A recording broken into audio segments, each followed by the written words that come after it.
Street Talk Sports, super special. Man, let's talk a little boxing, man. See if y'all watched that boxing match the other night with my man, Errol Spence, man. I made a video about him like a week or so ago, man, talking about this fight and the things I thought he needed to do if he could win this fight, man. But to be honest with y'all, man, he went into this fight. I knew within the second or third round that this fight was over, man. And not even that the fight was over, that Errol Spence Jr. as a fighter was pretty much done. I mean, it just showed, man. I'd never seen him look like he looked in this fight, man. Everything was off, man. His footwork was off. I mean, his balance, man. He was throwing punches and you know, falling into the guy. I mean, his timing was off.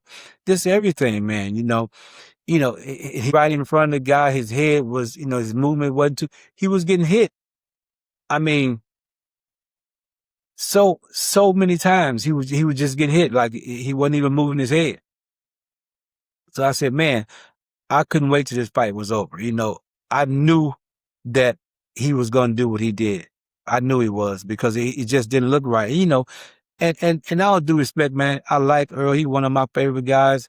He's a good guy. But sometimes, it's just time. You know what I'm saying? When you're a certain kind of fighter, like Earl Spence is, he's pretty much he approaches every fighter, every opponent kind of the same. His style is kind of the same. You straight downhill, you like that, man. You're not gonna last long. I mean, the higher you climb up the ladder, you know, the harder you get to beat certain people because of the skill level and different fighters, are different. You know what I'm saying? And getting hit a whole lot, man, that's hard. You take people who I would say are different style of fighters, like a Devin Haney, Ryan Garcia, or of course Floyd Mayweather, Shakur Stevenson. Those guys, they're moving. They're not really getting hit like that. They can change up. They can switch up. It's just different. It's a different look, than just the same way, just the same thing. All fight, just not really adjusting and changing it up. Eventually that could catch up with you. And I think it's a combination of that catching up with him and just it being his time, man. The man been out for a long time, but I really feel like ever since that accident, I feel like that accident took something from him, mentally and physically. I feel like it took something from him. You know what I'm saying? And he just couldn't get it back. You know what I'm saying?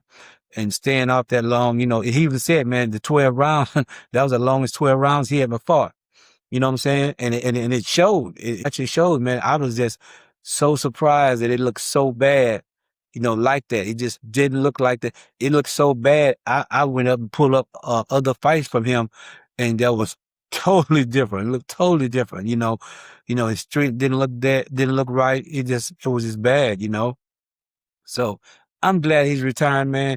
Right off into the sunset, be with the family, start a new chapter in his life. I'm with all that. That's all good, So I hope all that works out for him. He says good with his money. His money is working for itself, stuff like that. So I'm happy for him. I'm happy for him. He's a hometown boy, you know what I'm saying? And hey, it's all good. Sometimes you just gotta learn. You just gotta know when to walk away. You know what I'm saying? And I mean, being out for all that time, man, it's hard. It's hard to come back at a level like that. And like I say, he went to this guy's backyard and fought him. He picked a pretty stout opponent. You know what I'm saying? But like I say, it's hard, man.